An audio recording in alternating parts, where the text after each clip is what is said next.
6일 지방선거가 얼마 남지 않으면서 후보자들 간 정책 경쟁이 치열해지고 있습니다. 그래서 현장 인터뷰 이 사람에서는 후보자들 간의 정책 공약과 또 그 면면을 들여다보는 시간 마련했는데요. 이번 시간 이정선 광주시 교육감 예비후보와 함께합니다. 안녕하세요. 안녕하십니까. 네. 이정선입니다. 네. 이번 지방선거에서 이제 광주시 교육감으로 출마하셨습니다. 출마하시게 된 배경이 좀 궁금한데요. 2018년 제가 광주시 교육감 후보로 나왔다가 아깝게 석패를 하고 그동안 4년 동안 기다리면서 준비를 해왔는데요. 네. 여러 시민들, 각계각층의 시민들을 만나면서 광주교육이 이대로는 안 된다라고 하는 위기의식이 굉장히 많았던 것 같습니다. 네. 특별히 이 디지털 기반의 4차 산업혁명 시대, 그리고 코로나 팬데믹, 기후환경 위기와 취약 아동의 급감이라고 하는 절체절명의 교육 대전환 시기에 그래도 교육 전문가가 무언가 이 위기를 좀 탈출해야 하지 않겠는가라고 하는 시대적 사명감과 또 주변 사람들의 많은 이러한 권유를 따라서 다시 한번 도전하게 되었습니다.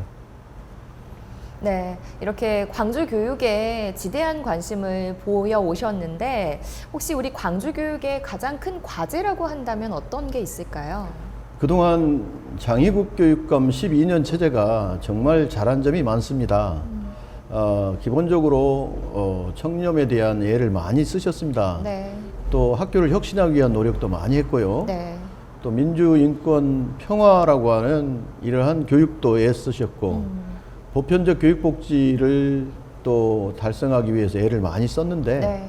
그러한 장점에도 불구하고 학교가 추구해야 할 가장 핵심적인 교육의 본질인 잘 가르치고 잘 배우는 일, 이 부분에 있어서는 조금 평가가 낮지 않는가. 네. 그래서 이제 결과적으로는 학력이 하향 평준화되었다라고 하는 것과 네. 네. 다가오는 이러한 교육의 대전환 시대에 미래 교육에 대한 준비가 미흡했지 않느냐, 이러한 평가를 받는 것 같습니다.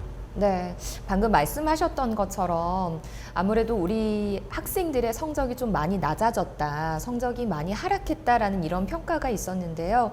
혹시 우리 실력 광주를 좀 회복시킬 수 있는 방안에 대해서는 어떻게 좀 구상을 하고 계신가요? 이제 그 학생들의 실력이 떨어졌다라고 하는 지표가 기초학력 미달이라고 하는 이러한 부분하고 네. 상급학교 상급학교 진학률이 좀 저조하다라고 하는 부분하고 네. 그리고 대학 입시 학력고사에서 기존에 광주가 우리 학생이 얻었던 성적이 떨어졌다라고 하는 이러한 세 가지 지표를 말합니다. 네. 그 중에서 이제 기초학력이나 상급학교 진학과 관련되어진 통계는 최근치는 조사를 안 하기 때문에 없고요. 네. 대학 수능 성적에 있어서 국어와 수학 영역에 있어서 이제 광주가 기존의 1, 2등급 주로 상위에 있던 것이 이 하향 평준화됐다라고 네, 하는 네. 것과 그리고 이제 하위 낮은 등급에 있는 아이들의 더 많아졌다라고 하는 이런 이제 지표가 나와서 실력이 하향 평준화됐다라고 말합니다. 네. 이거를 이제 올리기 위해서 여러 가지 방법이 있을 겁니다. 저는 이제 이와 관련해서 기본적으로 이 다양성을 담은 탄탄한 실력을 쌓겠다. 과거와 같은 뭐 이러한 획일적인 네. 방식으로 과거의 일제고사를 부활하고 뭐 이런 방식으로 과거를 회복하겠다라고 하는 것이 아니라 네. 시대적 트렌드를 맞추는 다양성을 담는 실력 향상을 추구하는데요. 네. 이와 관련해서는 이제 초등학교에 기초학력 전담 교사를 더 많이 늘리고 네. 그리고 대학생 보조 강사 제가 총장 시절에 만들었던 제도인데 네. 이걸 더욱 활성화하고 네. 중고등학생들에게는 이제 스마트 AI 홈워크 프로그램을 좀 구축을 하고 네. 고등학교에는 또 365 스터디룸을 만들고 네. 그리고 아이들의 학습과 관련되어지는 자료를 모을 수 있는 광주형 수업 아카이브를 구축하고 네. 그리고 이제 맞춤형 학습 지원을 하게 되어지면 아마 우리 광주의 탄탄한 실력이 네. 다시 회복되어질 것 같은데 중요한 것은 공부를 하고 싶은 아이에게는 더 많이 지원을 하지만 네. 공부를 하기 싫은 아이들에게는 네. 억지로 시키는 것은 이것도 제약이다. 그래서 이런 아이들에게는 네. 기본적으로 공부보다는 개인이 가지고 있는 끼와 특기와 적성에 맞는 네. 다른 프로그램을 제공해 주겠다. 있다라고 하는 생각입니다. 네, 이렇게 우리 아이들의 그 학력에 좀 관심을 갖고 계시는 한편 또 우리 학생들이 공부를 하다 보면은 스트레스도 많이 쌓이거든요. 이런 스트레스를 해소할 만한 공간이 학생들에게는 실질적으로 좀 많이 부족한 편인데 이런 학생들을 위해서 좀 스트레스를 해소할 만한 그런 공간을 만드신다는 뭐 공약을 내걸으셨어요. 어떤 내용인가요? 이제 이 부분은 저희가 문화예술 체육교육을 더욱 활성화한다라고 하는 측면에서 5가지 공약을 내걸었습니다. 그 중에 네. 하나가 이제 광주의 문화예술 벨트를 만들어서 그 속에서 청소년들이 문화예술을 보다 더 향유하게 하겠다. 네. 그리고 이제 단위 학교에는 그 소위 문화 버스킹 공간을 만들어 가지고 아이들이 놀면서 즐기면서 공부하도록 하겠다라고 네. 하는 거고요.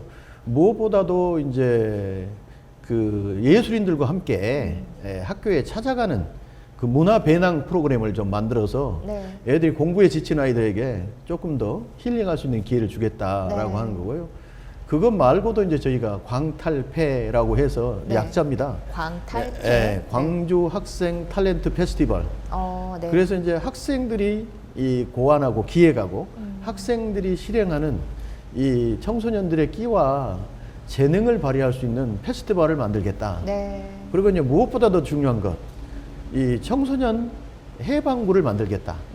그래서 그 속에서는 청소년들이 자기들이 디자인하고 자기들이 실행하는 마음껏 끼를 발휘할 수 있는 그 속에는 게임도 하고 보드 게임도 하고 네. 그 속에서는 자기들이 여러 가지 행사를 기획해서 할 수 있고 성인들이 개입하지 않는 네. 그래서 청소년이 만들고 청소년들이 운영하는 청소년 해방구라고 하는 야호존을 저희가 만들겠다라고 네. 하는 공약을 가지고 있습니다. 네. 이 밖에도 또 다양한 공약들 가지고 계시는데 몇 가지만 좀 설명을 해주시죠. 저희는 이제 보편적 교육복지를 실현하기 위해서 네. 최소한 아이들을 학교에 보내놓으면 학교가 교육을 책임지고 교육비만큼은 부모들이 부담을 갖지 않게 하기 위해서 네. 꿈드림이라고 하는 프로그램을 만들겠다는 네. 공약을 내세웠는데요. 이거는 1년에 1인당 학생 최대 100만 원까지 지원하겠다. 그래서 학습 준비물부터 시작해가지고 네. 아이들의 학교에서 들어가는 교복, 생활복 네. 이것뿐만 아니라 애들이 만약에 이가 아프다 그러면 치과를 이용할 수 있도록 또 눈이 안 좋다 그러면 안과를 이용할 수 있도록 네. 또 가방이 필요하다면 가방을 살 수 있도록 네. 학습 준비물이 필요하다면 학습 준비물을 살 수 있도록 이러한 것들을 소위 광주 상생 카드라고 하는 것을 지급을 해가지고 네. 이 아이들이 학업하는데 불편함이 없도록 해줄 뿐만 아니라 지역 경제도 활성화하는데 네, 기여해 보도록 그러겠네요. 그렇게 한번 하려고 합니다. 저희 슬로건은 단 한 명의 아이도 포기하지 않겠습니다입니다. 이거를 실천하기 위해서 네. 저희는 혁신적 포용 교육을 준비해 왔고요. 네. 혁신적 포용 교육은 혁신을 혁신하는 것을 말합니다. 여기에는 다양성 교육, 네. 책임 교육, 공정 교육, 그리고 미래 교육, 상생 교육이 포함되어 있습니다. 네. 다양성 교육은 공부하고 싶은 아이들에게는 공부를 그리고 공부가 싫은 아이들에게는 꿈과 끼를 그래서 재능과 특기 적성을 살릴 수 있는 직업 교육을 네. 학생 맞춤형으로 다양하게 제공하겠다라고 하는 것이고요. 네. 책임 교육은 학교는 잘 가르치고 잘 배워야 하고 올바른 품성을 가진 아이를 길러야 합니다. 네. 단 한 명의 아이도 포기하지 않는 모든 아이, 다문화가 됐건 사회적인 계층의 약자가 됐건 또 도움을 필요한 아이가 됐건 한 명도 놓치지 않고 학교가 책임지고 교육을 하겠다라고 하는 것이고요. 네. 공정교육은 보편적 교육복지를 달성하기 위해서 꿈드림이 연간 최대 100만 원을 지급하겠다라고 하는 거고요. 네. 미래교육은 에듀테크와 AR, VR을 활용한 메타버스를 교수학습 방법에 도입해서 네. 언제 어디서나 우리 아이들이 교육받을 수 있겠다 하는 것이고요. 상생교육은 교육의 장과 교육의 내용을 지역사회와 대학과 지자체와 사회 유관기관이 함께 하면서 광주와 광주교육을 동시에 성장시키겠다라고 하는 게 네. 상생교육입니다. 네. 자, 이제 그러면 유권자 여러분들께 마지막으로 한 말씀 전해주시죠.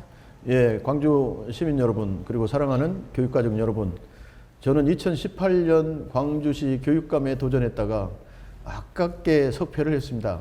시민 여러분들이 교육가족 여러분들이 저에게 보내주신 성원과 또 여러분들의 관심을 저는 무엇보다도 잘 알고 있습니다.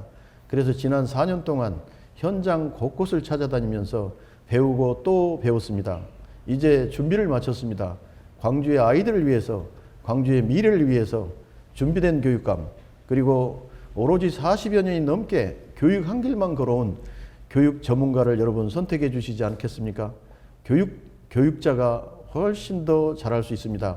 준비된 교육감, 광주 교육은 광주 시민이 만듭니다. 광주 시민 여러분들의 많은 관심과 동행 부탁드립니다. 감사합니다. 현장 인터뷰 이 사람 이번 시간 이정선 광주시 교육감 예비 후보와 함께했습니다. 고맙습니다. 감사합니다. 네.